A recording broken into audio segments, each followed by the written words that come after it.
Hey everybody, and welcome to Politics, Culture and Some Other Shit. And I'm delighted, I really am delighted with this podcast.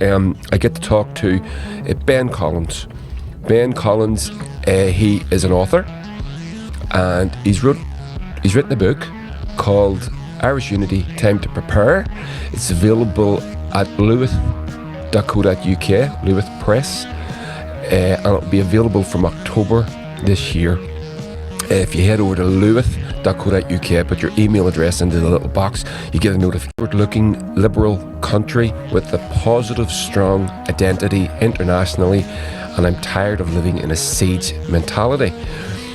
Irish Unity is the first book to explore Irish reunification in the aftermath of Brexit, which is written by Ben Collins, who comes from a pro-British and Unionist background and has lived and worked across the UK. In this book, Collins explains how he has come to favour Irish unity. He uses his 20 years of experience working in political communications to give his insight on the current situation regarding the building momentum for Irish unity, the importance of the Good Friday Agreement and Brexit. In this book, he sets out what it would take to win a border poll referendum and the importance of preparation in advance. Inspired by the momentum of the Scottish referendum and taking lessons from elsewhere, Ben Collins guides the reader through the steps needed from both sides, and he believes will unite Ireland. Collins gives deep insight from a Northern Ireland perspective about how the financial, cultural and social ramifications could pan out for citizens in both parts of Ireland and how it would affect the United Kingdom, Europe and the world. I can't wait to read this book. I'm really excited about this, and I'm so happy Ben gave me a little over an hour of his time. I could have spoke to him all night, and he would have let me as well. I hope that he's going to come back on. I think he is. I did ask him at the end of the episode, but he'd be prepared to come back on later on, maybe closer to the time of publication, and he said he would. So I really look forward to that. I think you're going to enjoy this conversation. Ben is a knowledgeable man, formidable, I would say, and he's open and he's honest and he explains everything and in clear, concise language. He knows what he's talking about, and this is exactly the sort of conversations and people that we need to be listening to, I think. So yeah, I hope you enjoy this conversation. This is going to be available to my Patreons from today, which is Tuesday, and the rest of the world you'll get it over the weekend. If you want to lend me your support over at Patreon, £3 a month, as you know, and I would really appreciate that. So yeah, I hope you enjoy this conversation with Ben Collins, author of Irish Unity, Time to Prepare.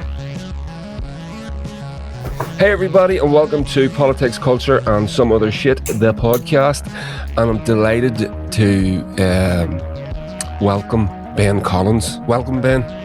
Thank you, Andy. Thanks for the opportunity to speak with you. Looking forward to it. Oh, listen, the honour's all mine, I assure you.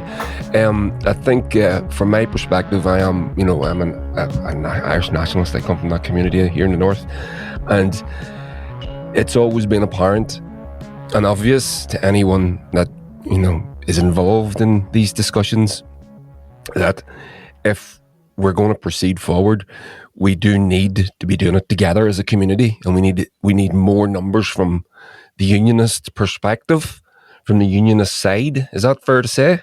Yeah, I think so. I mean, I think it's about moving beyond the binary Unionist and nationalist. We've seen in the recent Northern Ireland Assembly election results that the other, as designated in the Stormont system, is growing, and I think that's very welcome for its own benefit. But I do think if we want to have a truly united Ireland, we want to secure Irish unity, to have a new Ireland, it has to be something that is open and accessible to everyone that lives in this island. And yeah, absolutely. I think it's not just about a numbers game. It has to be about painting a vision. And the key thing for me in writing this book was, I'm not a fan of Brexit. Like a lot of people, like the majority of people across this island and majority of people in Northern Ireland. And one of the reasons why that is a disaster, in my opinion, is because there was no planning beforehand. And I want to make sure that we avoid the same mistakes whenever it comes to Irish unity. Absolutely, it's one of the it's. I'm glad to hear you mention that, because it is one of the things that I talk about in my podcast quite a lot. I always reference the lack of planning, that Brexit wasn't defined, and as far back as Andy Kenny was warning the British government about offering a Brexit without it being a document, official document being produced, so that you can determine, or you can define the parameters under which you're having the discussion. And because that didn't happen, the discussion just went everywhere. Well, that's it. I mean, you look at the without pouring over the coals of the vote itself. It was a very narrow vote, 52-48 across the UK as a whole. Yeah. But it's clear there wasn't a majority for any single offering, and the thing that was very noticeable was you had these different campaigns in advance of the referendum advocating this, that, and the other. Then after the referendum, they very quickly said, well, we weren't part of the official campaign. What we may have offered you wasn't actually on the ballot paper, so it may not be delivered. And we want to avoid that. I mean, I've been a supporter of Irish unity, and that predates the Brexit referendum. For me, I was able to start developing my thinking. I'd always felt Irish. Initially, that was Irish in addition to feeling British. Mm-hmm. And as time went on, I felt ever more Irish, and just my sense of Britishness sort of dissipated. And the thing is, I've lived and worked all across the UK. I lived in Scotland for 8.5 years. I worked in Wales for 5 years. And throughout my career, I spent a couple of summers in London. But throughout my career, I've spent a significant amount of time going to London because it is business capital and so on. Yeah. So I do have a good understanding of the rest of the UK. And now in my current job, I live in Belfast, but I work out of our Dublin office. So I'm working on an all-island basis. Mm-hmm. But the thing is for me that I think we do need to have more certainty about what it's all about. I just, at the time of the Good Friday Agreement, it was great that it didn't matter whether you were British, Irish, European, or a combination of all. The problem with Brexit is it's a binary thing, and you're either in the EU or you're not. Yeah. We can talk about the benefits of the Northern Ireland Protocol, which gives us a foot in both camps. Mm-hmm. But it feels very binary like that. And for me, I felt that part of my identity was stripped away by that vote, or potentially was going to be stripped away. I had my Irish passport application form sitting in a drawer, and I thought I really need to get this sorted out, because it felt like I was being asked to choose. Yeah. But in terms of Irish identity, it was, as I said, it was the Good Friday Agreement, and it was the peace that came with that. It gave me, I know you can get into political wonkery very quickly, but it did give me a sense of space that I could feel Irish in a way that it didn't really feel possible before the referendum. And, the end of the conflict, the end of the Troubles, that helped me to look at things afresh. I think that's a very common sentiment when it comes to the Good Friday Agreement, and how it made us all were able to appreciate what we were without fear. Yeah. Almost, I come from the nationalist community. I hate, to use the word you use, being so binary about things, but we have to, when we're talking about Northern Ireland, we do have to reference these sometimes. I didn't feel safe and secure and able to express my Irishness, if you know what I mean. Mm. And the Good Friday Agreement, although it did it in a way that I couldn't have imagined, it had the promise, and it delivered.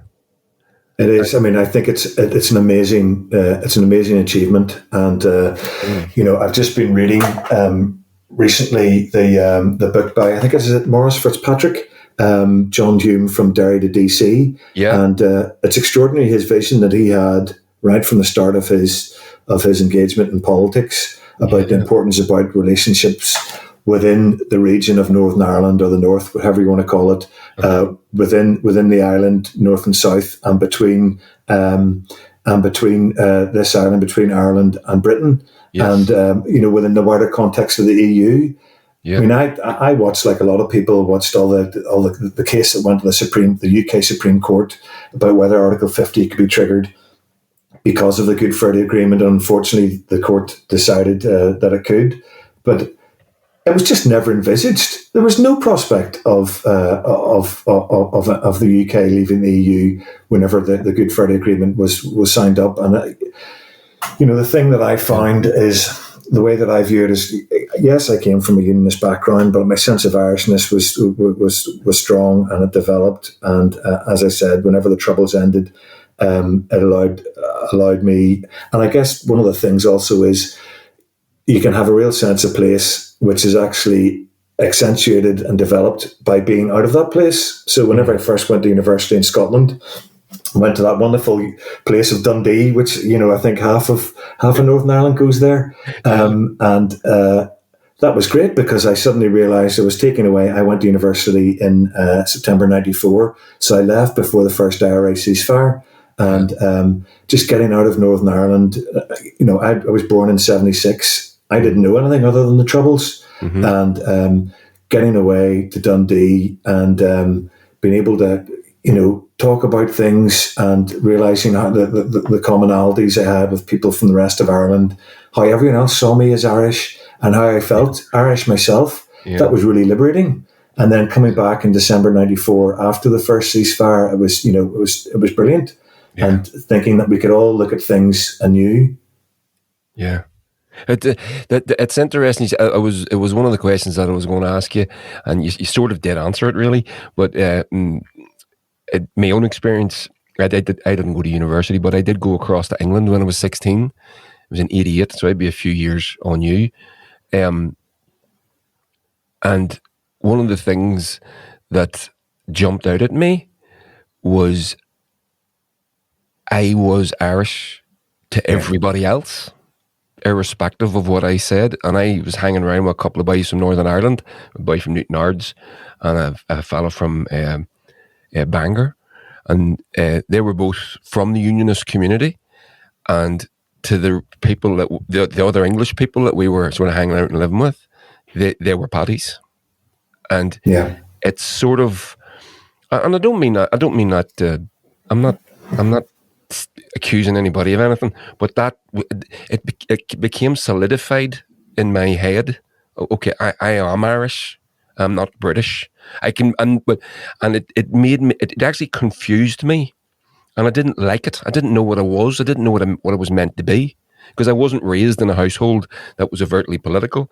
My father, he went to great lengths to make sure that his two boys, didn't get involved in anything that was going on out in the streets.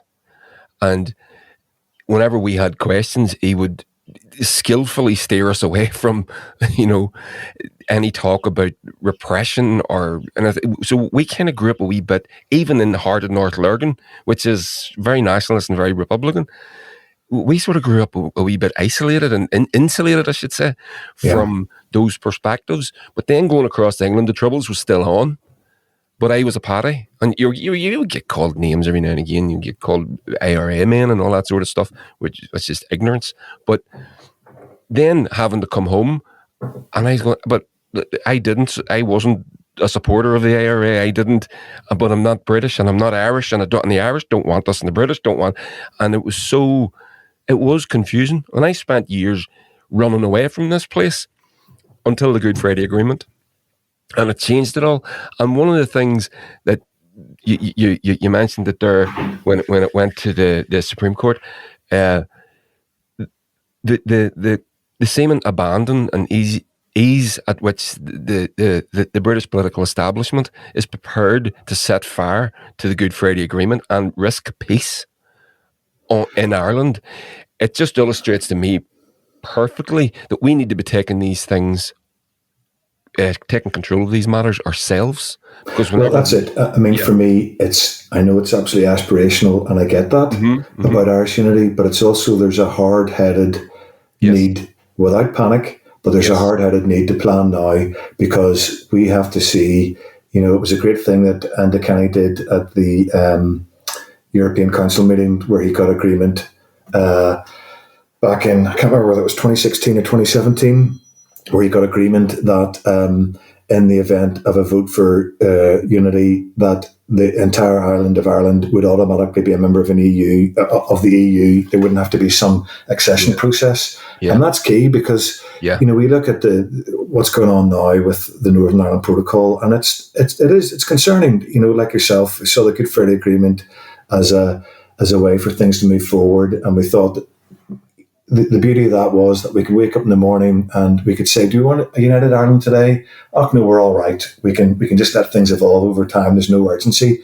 Yeah. But now we are seeing directly that even though Northern Ireland, or the North, didn't vote for Brexit, the Republic of Ireland has, about 90% in favour of the EU.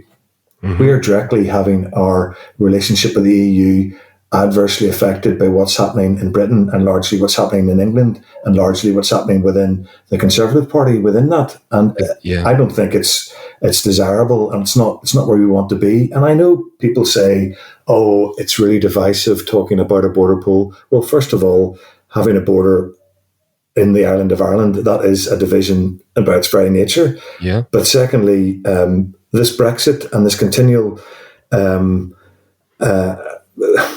I'll try not to use too emotive a language, but looking at it very objectively, the UK government is trying to leverage Northern Ireland to secure a preferential deal for them out with the confines of what they would otherwise get. That is the most diplomatic way I can do it. I have a friend who lives in Brussels. He said 5 years after Brexit, he said, it's been 5 years since the vote and I'm still angry. And I'm like that. I'm still angry about the Brexit vote. I say that as somebody, I have direct family members and friends, close personal friends, who all voted for Brexit. Yeah. The reasons for voting for it were, ranged from their sense of sovereignty to they genuinely thought it was going to be a better deal in terms of trade and so on. Mm. And I respect that a lot of people voted for something that they thought was going to be better.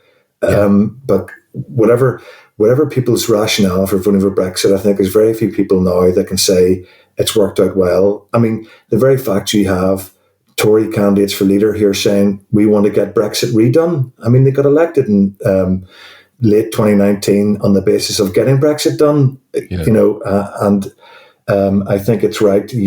Very much better political commentators than me. I'm not a political commentator, but much better thinkers than me in this are saying that Brexit is something that is, there isn't any end to it. It is something that is going to continue for as long as Britain wants to have any kind of relationship with the EU. And frankly, for as long as there is a border within Ireland, as long as Northern Ireland is part of the UK, that there's going to be those risks. And those are external risks being pushed onto us in this small bit of this small island. Yeah. And if we want to stop those risks, the only way to do that is through Irish unity.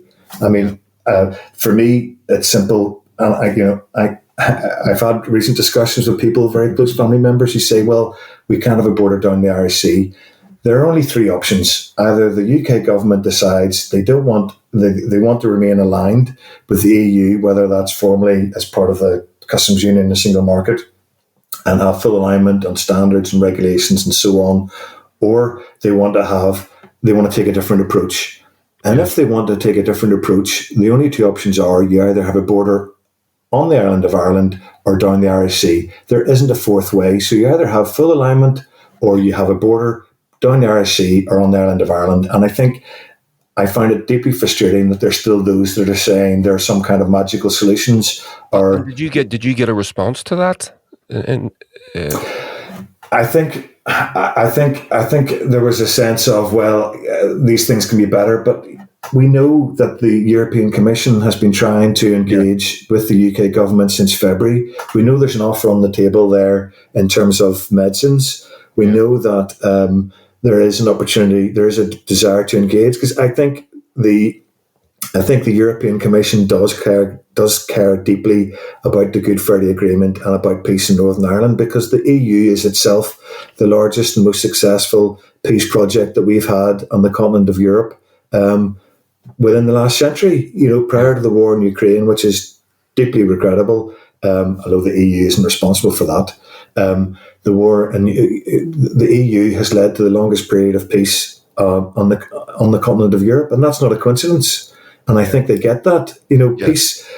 any peace process is complicated. One of the things I say in my book is that I think at the time of the Good Friday Agreement, I think David Trimble was a visionary. And there aren't a lot of visionaries in unionism, not in my experience anyway. And he was a visionary that he needed to do this deal. And he saw the importance of involving Sinn Féin in that. Now, the background I come from, I know whenever I grew up initially, I wanted nothing to do with Sinn Féin and their counterparts in the provisional movement, the Republican movement, whether you call it physical force or combatants or terrorists, whatever terminology you want to use. Yeah. I personally don't believe, and I've never believed, that political violence is the answer. Yeah. You have to use democratic means. Well, that was. But I understand. I come from a Unionist pro-British background in East Belfast. My experience of growing up would have been very different from those who did get involved in the conflict, and while I don't agree with the conflict, I appreciate that I'm not saying I agree with it, but I appreciate there are those who grew up with a different background to me, and their circumstances are different, and I have to be aware of that whenever I look at how people acted differently. But I think to bring it back to what you're saying, I think this idea of Irish unity, it's not something that we just sit in the bar over a couple of pints of Guinness and say, wouldn't it be great to bring the fourth green field back? It's very hard-headed. I have a family, and I came back here. I went off to Scotland for 8.5 years. I came back here just before the St Andrews Agreement, and after I got married, and I hoped and wanted there to be this region of Ireland to be an economic powerhouse and to have all the opportunities. I'm one of the few people I know that comes from my background who actually came back after university, and I don't think that's a coincidence. That's interesting. And I think both my brothers, I have one in New York and one in London, they would love the idea of coming back here, but the opportunities aren't here, and they have families in those two places now as well, and I totally appreciate, like yourself, I think it's great to have the opportunity to go and spend some time elsewhere and to grow and develop as a person. And I think that's wonderful. But I think that's completely different to people feeling obligated to leave because they don't think the opportunities are here, or perhaps because they just think the atmosphere here is too oppressive. Yeah. And I think that's two different things. Yeah. That's so. Just on that leads me neatly, actually, I think, to a question that I wanted to ask you. My analysis of the situation was there was a win for unionism within the Northern Ireland Protocol, and that was to make the North successful within the UK. Yeah. And to me, that was always an obvious own goal. That unionism, that unionist political class, never. It's not that they didn't take it up; they never seemed to acknowledge that the North had this unique position to be a fulcrum between the European Union, the UK, and the United States, and within that, you could be successful within the UK because, as you said, the border had to go somewhere. Well, that's it. Unionism could have owned that success. Well, that's it. I mean, I know that Arlene Foster at the very start said about it was a gateway to opportunity, but that very quickly seemed to stop saying that. I don't know why she stopped saying that, but I mean, Jeffrey Donaldson was. There's plenty of clips that are regularly shared via Twitter of him saying that as well, about my unionism isn't affected by having checks down the Irish Sea, or some phraseology. I can't remember the exact words he used, but something along those lines. And absolutely, this is something I cover in the book, that if Northern Ireland, this region, the North, whatever you want to call it, these 6 counties, if this place was to become an economic powerhouse and have a fit in both camps, that would stop a lot of people from voting for unity, because they would say, well, we've got the best of both worlds here. Yeah. And this is the thing for me: sovereignty isn't a flag on a pole. It's about having a roof over your head and food on the table. Yeah, and we want opportunity. Yeah. And that is the thing. I think that the conflict was in part, perhaps in large part, economic warfare. And I grew up with a perspective. Others will have a different viewpoint, that those involved in the Troubles were doing economic harm, and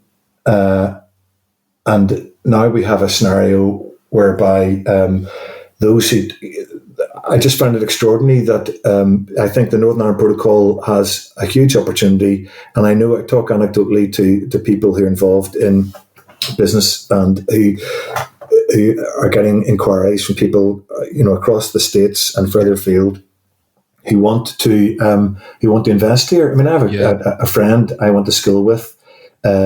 He's Hong Kong Chinese. He has offices in I think it's Shanghai, in Milan, in London. And I was telling him about the backstop as it was back then. And he said, if that comes to fruition, he said, I'll be opening up an office in Belfast. And I said, I'd like to run that office for you. It's a family office investment firm. And this is obviously going back a few years ago. That opportunity was lost, and now we've got the Northern Ireland Protocol, which isn't quite as good in terms of there are more barriers east-west, east-west, but it's still better than us having the Brexit deal that places like Hull have. And I just find it extraordinary that Unionism seems to want to say we want to have exactly the same Brexit deal as parts of England. I mean, Scottish First Minister Nicola Sturgeon was on record saying we want the benefits of the Northern Ireland Protocol. Yeah. I know that the Welsh Government have said the same thing. They would both bite your hand off to get that kind of arrangement. And we have people who don't want that. I find it hard to compute. It really is. And the thing for me, is this idea that Northern Ireland is exactly the same as England. There seems to be within the hardline mindset that is as British as Finchley, as that saying goes. But it's our laws are completely, our land laws, our abortion laws, all sorts of things are all completely different. And then, but then on the other hand, you've got that on one side of the coin. Then the other side of the coin I'm thinking about is someone like Ian Paisley, who said, I may be British, but the cows are Irish, because that was obviously a direct talking about basically the money in your pocket over the course of the mad cow disease debacle. So those two things seem to be, for someone like Ian Paisley, something that he could get his head around. It wasn't an issue for him. But modern unionism seems to have gone so far down it seems to me like the English nationalist route that it's unable to. The ERG has it by the throat. It seems to me that the ERG need to see the Northern Ireland Protocol fail in order to claim a success for Brexit. Well, I think there's a couple of, because I often wonder about the alignment between the DUP and the European Research Group. Somebody said once, they're not European, they don't do research, and they don't appear to be a group. But that's a separate discussion. But I don't know. There's a couple of reasons why they seem to take a particular view. Is it because, in terms of sovereignty, they don't want any kind of remaining EU influence on any part of the UK? Yeah. That's one potential option. Is it because they see that Northern Ireland is doing well? I mean, I see the Central Statistics Office in the South has just released stats today, and I saw you were retweeting that yourself. And John Campbell has previously released stuff from the UK stats side just last month about how Northern Ireland is performing really well compared to a year ago, and North-South trade is up. Trade from Northern Ireland into Britain is up. Trade from Britain into Northern Ireland is up. That's all good. That's good. Those are all good things. That's good for. But my confusion is what does the ERG get out of it? I don't understand. Well, I wonder whether you see, as I say, so is it because they don't want any kind of remaining EU influence in any part of the UK? Okay. Is it because they just want to disrupt and that they think that Ireland is a soft point, a weak point, and that they can leverage that, and they will try and detach or semi-detach Ireland from the single market. They know that Ireland is highly unlikely to ever put borders back between the north, on the island of Ireland. I have a friend from Donegal. I know he gets very upset that people talk about the north and south because Donegal is in the north, but it's in the south, in my terminology. So, but, between the two states that currently exist on the island of Ireland, they know that there's a risk that there would have to be some kind of checks between the island of Ireland and continental Europe, and we don't want that. Is it that, or is it just they've got to keep the Brexit dream alive, and the way to keep the Brexit dream alive is to have some kind of conflict? There's somebody said, I can't remember who it was, but they said Brexit is performative art. And I think in some ways that's right. It's just, talking about let's get Brexit done, and this idea of, whenever anyone reads my book, they'll realise I spent a year as a press officer in the Northern Ireland office, the UK government department, in 2006-07, whenever Peter Hain was Secretary of State. And the way that I describe it is, at that time, both the Good Friday Agreement and in the run-up to and beyond Snanish Agreement, you had our region in the middle, and then you had the Irish government and the British government as sort of like stabilisers to try and move things forward. And the idea that you would have had a Secretary of State back then, somebody like Peter Hain, would have stood up in Parliament and say, we're going to break international law in a specific limited way. It just never would have happened. And do you think Britain has damaged? I think they have. How much reputational damage do you think Britain has visited upon itself, the way it's conducted itself over Brexit and over its handling of the Northern Ireland Protocol? I think it's extraordinary. You have the EU is obviously biding their time. They're trying to be very careful.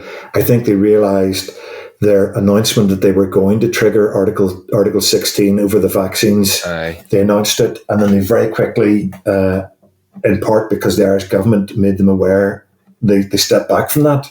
And they didn't trigger it. They had announced an intention to trigger it, but they didn't trigger it. But I find it deeply concerning that you have, the UK government ministers repeatedly misrepresenting the facts, whether you want to call it, however you want to frame that. But I don't think that does them any good. And I think it's deeply unhelpful. And you have the US administration. The Biden administration, we know that they called the UK ambassador to the US was called in for a chat and, told in no uncertain terms, you can't do this. Yeah. And I think no matter...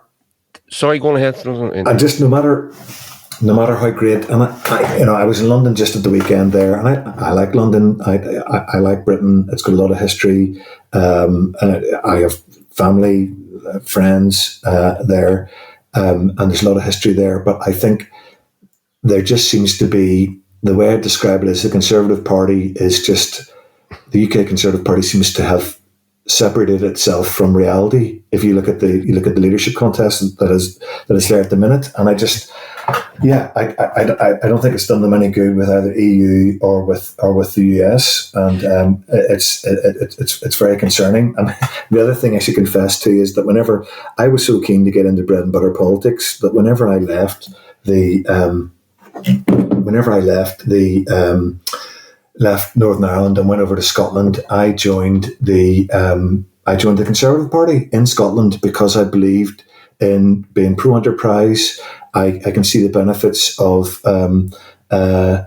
not having an overly large state insofar as possible. Having said that, I fully realised for things like health and housing, the state will always have a really key role to play in terms of benefits. But I joined the Conservative Party in the hope and expectation that Ken Clarke would be leader because he was pro-European and he was socially liberal. Yeah. And then, of course, he didn't get there, and it was this guy Ian Douglas Smith I'd never heard of. So I spent a couple of years there, and I was the wettest of Tory wets, and then left. Yeah. And I still have friends that are in the Conservative Party, but it's a totally different beast now. It's the same as the Republican Party in the US. Yeah.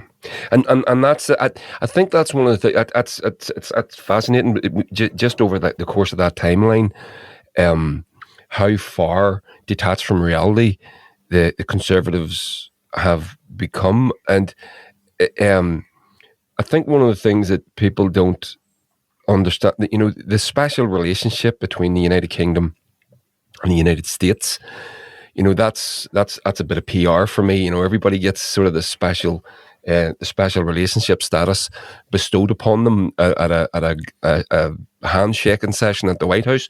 But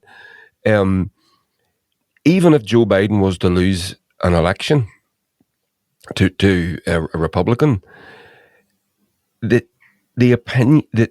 opinion of the United States with regards to the UK and their treatment of the North and the Northern Ireland Protocol will still remain the same, because the people that are in charge of the Ways and Means committees and all these things are, and it's cross-party as well. It's Democrat and Republican, so that isn't going to change. And these guys, be they right or be they wrong, there's nothing like an Irish American for a bit of, a bit of nationalistic favour. They freaking love this place. Well, that's it. It is. It's bipartisan, and that's partly through history, and it's partly through an awful lot of really hard work that has been done by a lot of people over a long period of time. And I think depending on which statistics you see, it's something between 30 and 40 million people in America and the US consider themselves to be of Irish ancestry, Irish Americans. Yeah. And that's a significant amount of voters. Now, I know that people would say that it's not a homogenous voting bloc, but it is still a lot of people that do that. And I think you're right. I think it's expecting an awful lot of the special relationship to think that the US is just going to turn a blind eye to Ireland being thrown under a bus. I just don't think that'll happen. Well, they've said that they won't. Yeah, exactly. And, you look at Senator Chris Murphy of Connecticut has said that the US is more interested in doing a trade deal with the EU than it is with the UK. And that's what the priority is. Of course it is. The European single market is the largest single economic bloc in the world.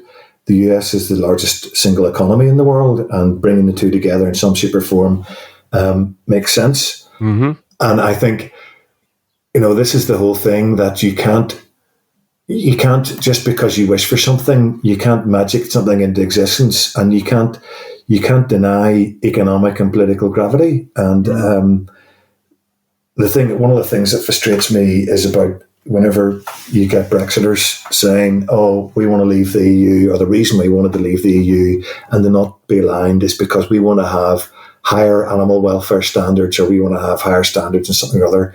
The EU sets a baseline; it doesn't set a ceiling, and it seems apparent to me that the UK wants to do a trade deal with the US, and one of the supposed benefits of Brexit was going to be cheaper food. And the way you get cheaper food is by having lower standards. It's not overly complex. Yeah. I love going across and seeing my family in the States and eating their food, so I have no problem with that. But there are things like chlorinated chicken that they allow in the US that we don't have here, and we don't want to have that here. Yeah. So I think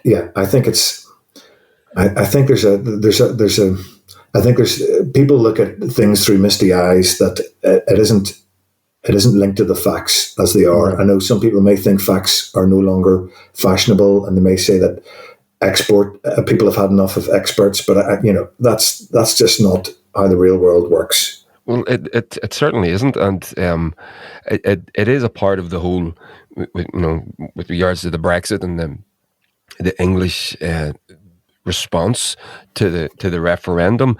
It seemed to me it's one of the things that I've noticed. It's not just I'm not just going to level this at the UK. You could say this across many political landscapes, not least of all in Ireland. But there seems to be a lack of accountability when it comes to public discourse, that a politician can say something and that's it. It can be challenged, and then they can just say, "No, you're wrong," and that's it. They move on. I've been watching that getting worse and worse and worse. I watched Penny Mordaunt the other day. Can't remember exactly what it was, but a part of the leadership debate, and she just said something that was wrong, and the woman, the interviewer, challenged her, and Mordaunt just came back and went, "No, you're wrong," and they just moved on. Yeah, this is about the mythical lack of veto in terms of Turkey becoming a member of the EU. Exactly what it was. Yeah. Yes. I know. And she said, well, David Cameron, the UK government may have had a veto, but David Cameron had given private assurances that he wouldn't use it. Therefore, they didn't have the veto, which is just nonsense. Yeah. Any existing member of the EU can veto any potential member. And we've seen that recently with the process that has had to go through to even just to give Ukraine candidate status for EU membership, and it's going to be a long drawn out process. I mean, I remember I studied EC law, European Community Law, as it was called at the time in Dundee, and they said at that time the prospect of Turkey joining is decades away, because you have to align with EU requirements in so many different areas. Yeah. But I mean, this is why, I mean, one of the things I'm keen to see is I want us to plan for unity, but I also, and I said this in the book, I want to see what Unionist vision for the UK is in the years and decades ahead, because the more we can have an informed debate and discussion on what is our best future and how we get there, then everyone wins. And this idea of... Sorry, go ahead. And this idea that, we can't have a discussion, that's destabilising, it's not helpful. Well, we're living through this deeply upsetting, destabilising, and I don't think, whether you voted for Brexit or against it, I don't think there's anybody who's really happy with things at the minute. There's great uncertainty. It's very upsetting. It's putting at risk lots of potential investment. We can see that directly ourselves from the fact that the Northern Ireland Assembly isn't fully functioning because we don't have a first and deputy first minister. And this all makes it very, very difficult. You know, I believe in the benefits of foreign direct investment bringing jobs here, because that brings hope, and that should be jobs for everyone across all parts of the north, this region, Northern Ireland, and the island of Ireland, and we want to do that in a way that benefits everyone. And this uncertainty, it's not good. Yeah. Well, uncertainty, is good for nothing. You especially, I mean, I'm not a business person, you are, but the little that I do know is that within the business community, one of the things that they insist upon is certainty. They need to know the political landscape going forward. Well, that's it. I mean, there's the old phrase, capital is a coward. And unfortunately, people will not do that. I mean, prior to Brexit, Northern Ireland had this great opportunity as a professional services hub. We've seen it with all these law firms that have moved here. Places like Citibank have got a big presence here. You go down to Titanic Quarter, and you've got all these different firms that are there. And Belfast has been listed as the one of the top tech cities of the future. And those are great opportunities, but the only way we can really leverage that is if we do have certainty, and that uncertainty. There's little that we can do about the weather here, and the fact that we have 218 days of rain on average a year, but we can try and minimise political uncertainty. Now, don't get me wrong. I think anybody who wants to go into into politics, I have huge respect for them. I think the vast majority of people who go into politics without fail are doing it because they want to make things better. And I think it is tough. It is tough, the vitriol that exists now on social media, and the attacks, the personal attacks that people suffer, and we've seen it again in recent days. People representing trade associations, academics who are getting personally attacked. None of that is good. We have to be able to have a discussion. Now, absolutely, if people are saying stuff that is completely unacceptable, they should be called out for that. But that is totally different from personally attacking people and threatening them and so on. That is not a sign of a healthy democracy or a healthy society, and that's not where we want to be. One of the other things you look at I remember going into the Ulster Reform Club in Belfast. I was taken there for a business meeting, and a guy who was a president of it, who's now sadly passed away, he showed me they had these very old, thick books, and they showed how the turn of the century from the late 1800s into the early 1900s, Belfast at that time was the eighth most economically powerful city in the world. You know, you had the rope works, the linen works, tobacco works, the shipyard, and so on. And I know there were quite rightly concerns about who was getting the benefit from from the shipyards, for example. But the thing is that Belfast, prior to partition, and Dave McWilliams, the economist, has covered this really well a number of times. Yes, prior to partition, David, prior to partition, Belfast was the economic powerhouse for the island of Ireland, and since partition, it hasn't been.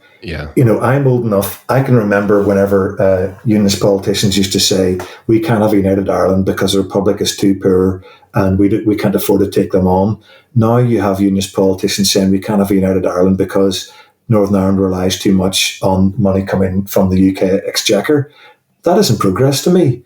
That isn't something that we should be satisfied with. Yeah. You know, and again, it's the same way that John Hume used to talk about how Northern Ireland could be a gateway to the EU. And I remember after Brexit, the late James Brokenshire said Northern Ireland can be a gateway to the UK.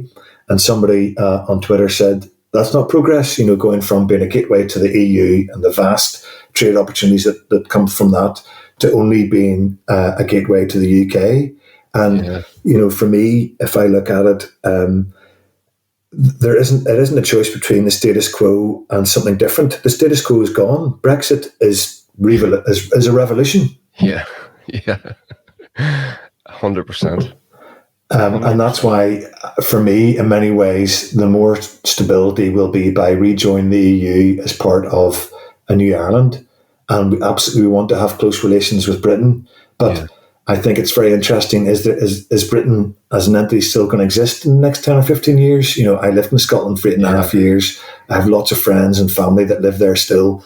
And there is a debate happening there. And the very fact that the UK government is saying you can't even have a vote. You ask either UK Conservative or Labour politicians, you ask them, what is the legal means by which Scotland can have a vote on, can legally depart the UK Union? And they can't answer that. And that's not right.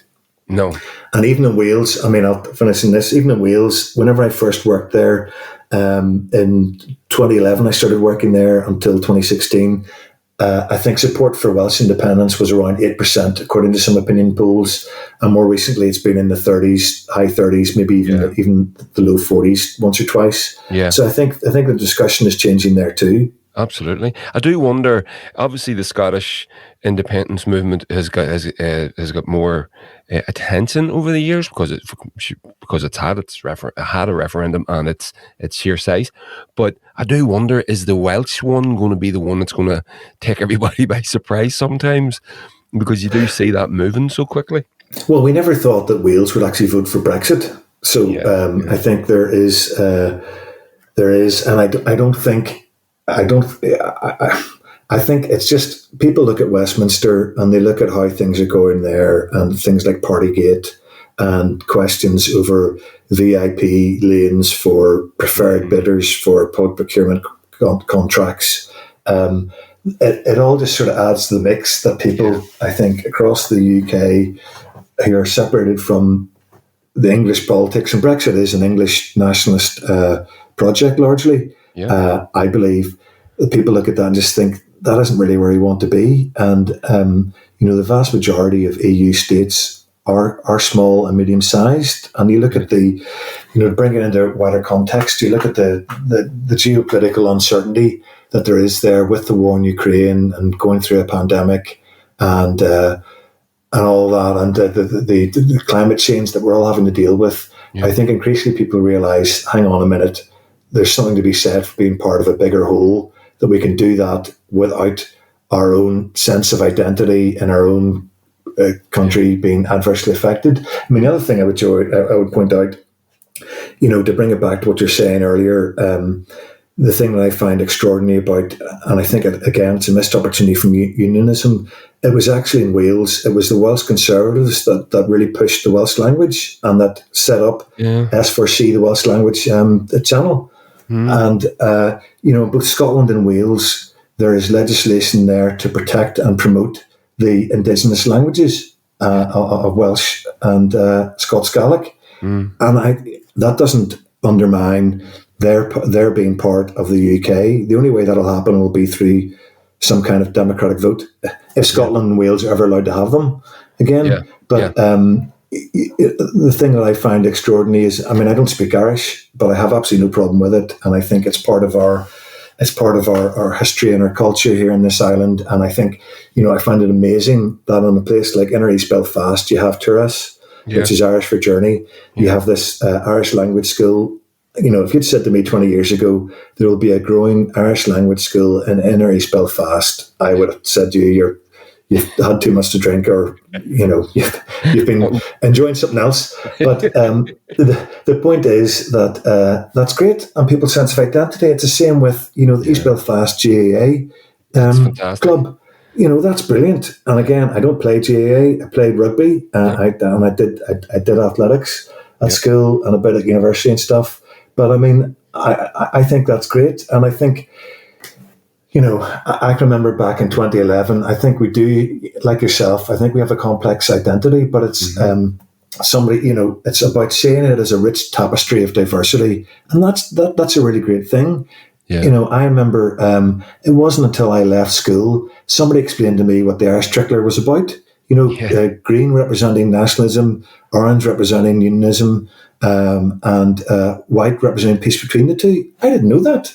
Yeah. To me, and it was green, white, and gold. And I know in some Republican areas they did fly green, white, and gold flags. Yeah. And I think part of it has, whether, and I think it's right that symbolism is not the first priority. We don't want that to be a barrier to unity. But I think we should see if we can reclaim the flag to what it truly meant. Back to that thing, because it's I think that's brilliant. And similarly, I didn't know about the United Irishman until I was at university, and this idea of Protestant, Catholic, and dissenter together. I mean, I've done the 1798 walking tour around Belfast with that's done by Sean and Colm, and I mean, it's brilliant. Yeah. And that was really liberating, because I was born and raised a Presbyterian. I'm not a churchgoer now by any means, but this idea that radical Presbyterians were coming together with Protestants and Catholics because they wanted to have equality. They were inspired by the French Revolution. That Belfast was called the Athens of the North. I mean, I just think that's amazing. And the fact that, slave ships weren't allowed to dock here, people didn't want to have anything to do with them, and we stopped that from happening. That's brilliant. Yeah. And I think we need to, and that really resonates with me. And I know, there are great people like, I know Claire Mitchell is going to be publishing a book later this year on how 1798 has got real relevance, and that idea of the Irish Enlightenment has real relevance now. Yeah. And I think that's right. And for me, the beauty is that it's getting away from saying, right, we have to try and pigeonhole everyone in two very discrete boxes.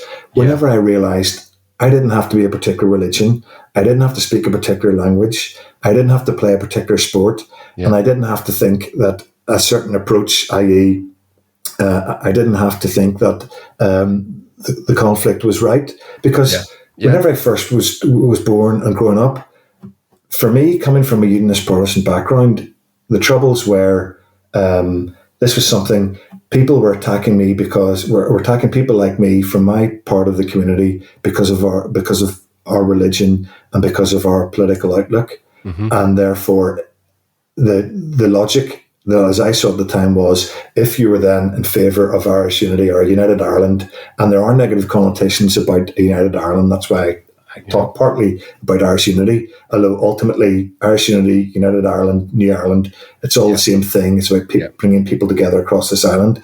But whenever I realised I didn't have to agree with what Provisional IRA and others have done to be in favour of Irish unity, I found that really liberating.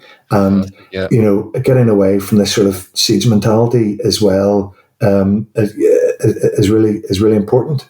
Yeah. And I don't say that. I mean, I'm very respectful. I totally understand people historically having a siege mentality. I understand people now on the Unionist and Protestant and Loyalist community feeling under threat because of Brexit. And I don't take any pleasure in that. I see the upset and the frustration and the concern in, as I say, members of my own family and close friends. And I respect that. And that's why I think we need to provide a narrative. We need to provide a way forward for people from the PUL community to provide assurance and reassurance to them. And I think that's going to be absolutely key, both in advance of a border poll and then, as I hope, whenever we vote for unity, we have to bring our PUL brothers and sisters with us on a journey, and we have to provide assurances because they, like all of us, have been let down by the UK government for decades. Absolutely. You look at what Edward Carson said back in 1921, what a fool was I, and so on, for believing the Conservative Party. And I think, and I think some of these discussions, I know from talking to my friends group, and I have friends from all political persuasions and none, and a lot of them are saying, we want to know what the detail is. David McCann has a good article in, I think it's the Irish News today, saying about the importance of planning, and he's absolutely right. People say to me all the time, whenever I've told them about the book, they said, well, we want to know what this is going to look like. They want to know about the health service. They want to know about pensions. And there is concern about, is this going to lead to a resumption of violence? And that's why I think we've got to plan in advance, and we have to provide assurance and reassurance to people so that there is, support as we go, as we progress on this journey. So I love that answer, Ben. That was just fantastic. I love that. That brings me to my final question, and then I have a couple of questions from patrons and people on Twitter and things, if you don't mind. Yeah. My final question for you would be: what should the Dublin government be doing in preparation? Well, I think there needs to be a citizens' assembly to get the views of everybody. I think it's great. I think the Shared Ireland unit is good. I think that's a positive step. I think the Irish government has been protecting the interests of this region in a way that, frankly, I don't think has been replicated by the UK government. I think they have done a good job in that regard. I think there should be a citizens' assembly.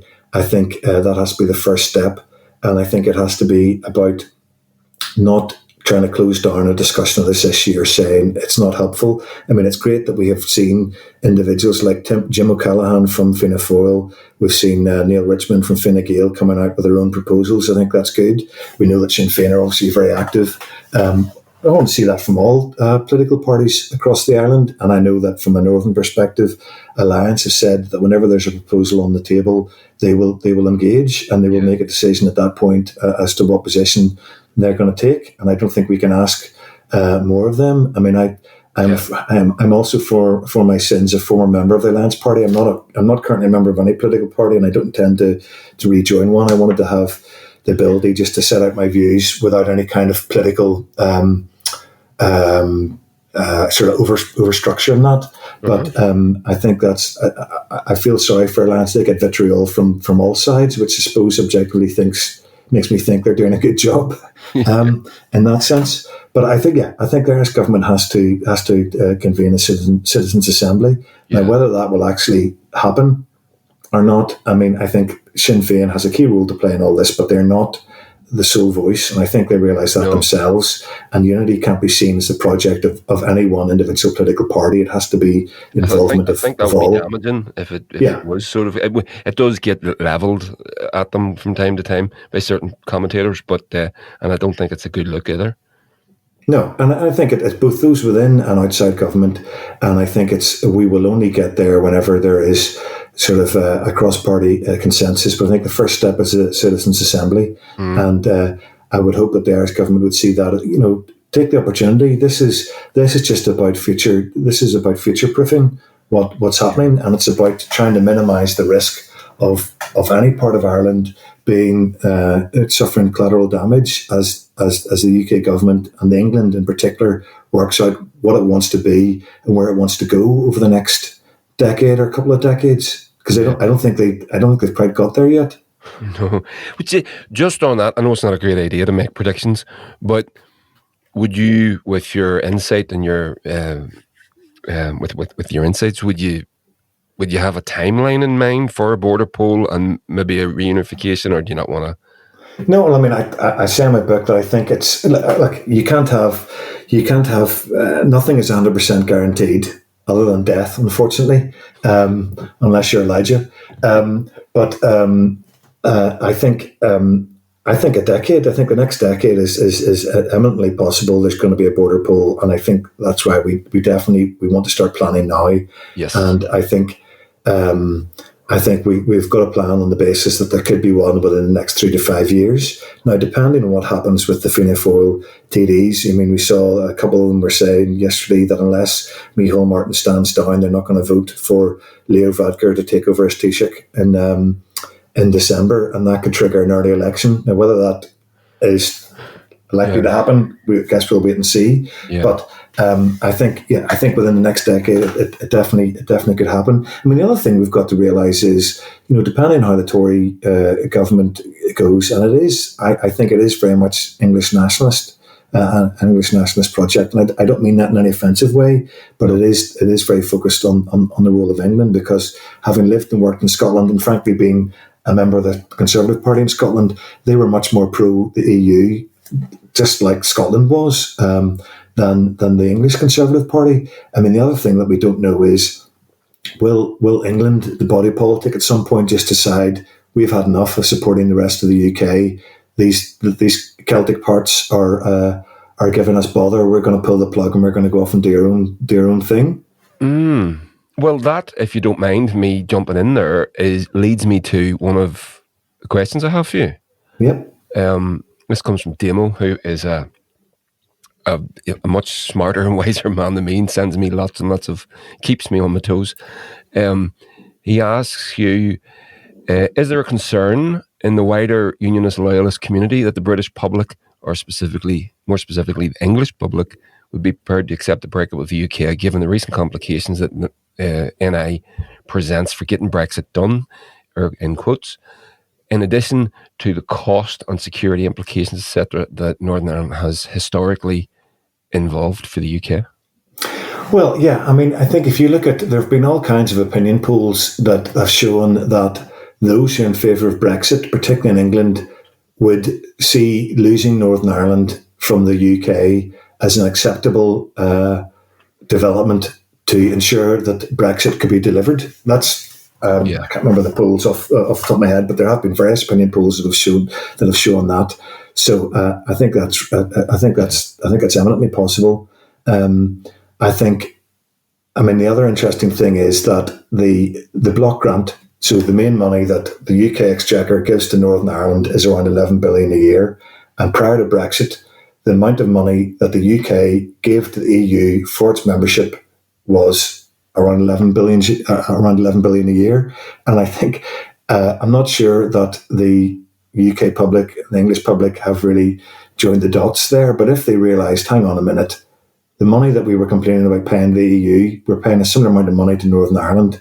I think that could be an issue. And I mean, I remember seeing some tweet by a DEP politician saying, "Oh, we can't have unity because we get 11 billion a year," and that's only through the block grant. That's not the money that comes in through other benefits that are just centrally controlled through Whitehall, which gives an additional number, several billion. But I remember a DEP politician saying, "We get 11 billion in block grant from the Exchequer, and we wouldn't get that if we had United Ireland." And then some Brexiter saying, "What? I can't believe we give that money. Why on earth are we giving them this money?" So I think that's one thing. So there's definitely this economic thing there, because whatever the Tory leadership are saying about spending cuts, tax cuts, and talking about cutting spending, the things are going to be difficult over the next number of years, and they're going to want to save money. And all this levelling up agenda, you can remember the Conservative Party in Northern Ireland had one candidate in North Down, and he got, I think it was 267 votes. So there aren't any votes, there aren't any seats here for either the UK Conservative Party, the UK Labour Party. Now, the Lib Dems have a close and friendly relationship with the Alliance Party, but none of the three main UK political parties stand candidates here. UKIP I don't think they stand candidates here. If they do, they get very few votes as well. Mm-hmm. So there's a political aspect as well as an economic aspect, and I think there is that difference. The fact that whenever I lived in Britain, people saw me as Irish, I didn't see that as a negative thing, but they do see things differently. I mean, it's interesting you talk about that. I actually said I had a roundtable discussion in a previous job, and there was a DUP minister there. I won't say who it was, but I asked them, I said, why have you not done a deal? And this is around the time the UEP were doing a deal with the Conservatives. I said, why has the DUP not done a deal with the Conservatives? You're a Unionist, you're pro-British. Would you not want to be part of a UK-wide political party? And that minister's response was, well, they're different to us. And I thought that was very insightful, and I think that's it. And the fact that the thing I find interesting is that unionism appears, a majority of unionism appears to they don't want the economic border down the Irish Sea, but they do want the social policy border down the Irish Sea. The fact the majority of unionism, as far as I can tell, doesn't want women to have the same right to choose in terms of abortion as they have in the rest of the UK or the Republic of Ireland. They don't want people to have the same right to marry people that they have in the rest of the UK or the Republic of Ireland. And they don't want people to have the same protections for the indigenous language that they do in the rest of the UK or the Republic of Ireland. And I think that's all very sad. Yeah. I'm always amazed whenever you see the penny dropping for an English voter when they figure out who the DUP are. When they realise how fundamentalist they are. And I would say that that's why they couldn't make a deal with the Tories, because I don't know that it's not that the DUP wouldn't have the Tories. I don't know that the Tories would have the DUP. Well, I think, I'm not a gambler, but I know that one of the key mantras is you've got to know when to cash in your chips. And I think this is the thing that I think looking at it objectively, and there are good people in the DUP, and there are people that want to make a difference, and they're focused on the right issues. But you look at it objectively in terms of Brexit, I think the DUP clearly overreached with Theresa May, and I know from talking to several senior members of the Conservatives, their view is there will not be an opportunity to do a deal with the DUP again, or they won't want to do a deal with the DUP again after what happened in 2017 and 2019 and how things worked out for Theresa May. Yeah, wow. So, one more question for you, if you don't mind. Yeah. We're just over an hour with us. That's great. We're in and about the right time for these things. Given Sinn Féin's strong polling versus Fianna Fáil and Fine Gael, etc., in the last few days, would a Sinn Féin Taoiseach very good. Channeling your inner Liz Truss there. Your inner Liz Truss. Our future PM by the look of it. Sorry, he puts in brackets, sorry, couldn't resist. Would a future Sinn Féin Taoiseach and government with a mandate to advance Irish unity discussions as official Irish government policy put pressure on the Northern Ireland Secretary of State to explicitly define the conditions for a border poll? I guess it can't do any harm. But I mean, at the end of the day, the Northern Ireland Secretary of State, they are only going to do what the UK Prime Minister allows them to do. So it's not that you can just have a word with the Northern Ireland Secretary of State and he or she will say, "Oh, all right, then I'll set it out." But I do think, I think it's going to be very interesting. It does look like there is a strong prospect of a Sinn Féin-led government. I don't think they will, given the proportional representation system that there is in the Republic. I don't think it's not likely it's going to be a single party, and it'll be interesting to see whether we get elements of Fianna Fáil going into government with them, or it's independents, or some of the smaller parties like Labour and the Soc Dems and so on. But I think it can't do any harm. I mean, one of the interesting things I think is, again, this comes back to leverage, that the UK government perhaps will only set out what the criteria is for a border poll whenever it suits them. And I know there are differing views about, is it a majority in the Assembly? Is it consistent opinion polls? Is it a majority of a number of MPs that are, nationalist elected? I mean, one interesting thing is, to go back to Margaret Thatcher, she was never a fan of referendums, thought they were the tool of fascists. But we got the Good Friday Agreement through one, so I can't fully agree with that. And it's written in that a border poll will happen to reunify, and that's democracy, so that's good. But Margaret Thatcher said that if Scotland ever elected a majority of its MPs within Scotland from the SNP, that would be grounds alone to have Scottish independence. But we now have more nationalist MPs from Northern Ireland than we do Unionist. We have the largest party in Northern Ireland is a nationalist Republican party, and I think it's going to be very interesting what happens with the local council elections. We're also going to see the result of the census. But I don't think it should be, this isn't a sectarian headcount. It isn't going to be on the basis of religion. It will be delivered. It's that middle ground. It's those who designate as having no religion, who don't vote for Unionist or nationalist parties, whether they're Alliance or Green. Yeah. That is close to 20%. That is the swing vote. Yeah. I think it's going to be very interesting to see when the criteria is set out. I thought it was unfortunate that recent legal case, the court in Northern Ireland decided that it wasn't within their gift to set that out. But I would hope that would be set out. I mean, previously I would have thought that a UK Labour would be more sympathetic to setting out that criteria. But we've seen Sir Keir Starmer, who I met once at a private function and thought he was very impressive, had a good attention to detail, knew about Northern Ireland, and was very, a lot of humility. He said that he's also come out and said that he doesn't want Scotland to have another referendum. Now, I realise part of that is he's got to win the vote to get elected at Westminster, but I think it's going to be difficult. But if we have a scenario whereby Scotland can't be told, nobody will tell them how they can legally leave the UK Union or when they can have another vote. And if the criteria for a referendum is not, if the UK government refuses to set out the criteria for a referendum in Northern Ireland, as we see the Unionist vote continuing to contract, that's not a good place to be. So I hope we could, over the next period of time, have that criteria set out. Yeah, brilliant. Ben, I'm going to have to say thank you, although I could talk to you all night. I love this. So thank you so much for giving me your time. Not at all. Thank you for the opportunity to speak with you. No, honestly, the privilege and honour is all mine.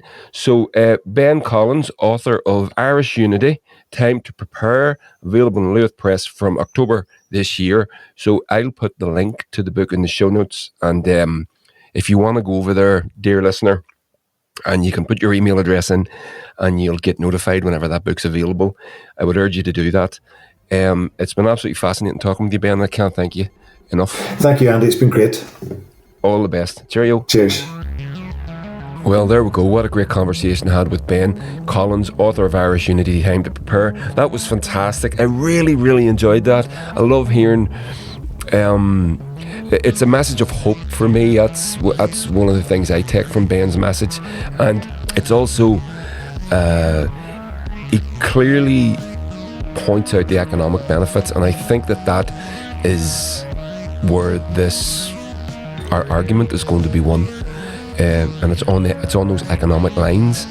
And as you know, I'm a big old lefty and all the rest of it, and Ben is obviously a more liberal sort of a person, very much involved in the business side of things, which is something that I am not. But I do understand that's the argument. That's going to have to be the argument that's going to have to be presented, the economic one. So yeah, and people like Ben, I think, are going to have an important voice in that argument going forward. Brilliant, absolutely love that. And again, I hope you did too. Like, share, subscribe, Patreon, £3 a month, do the thing. Okay, cheery, bye.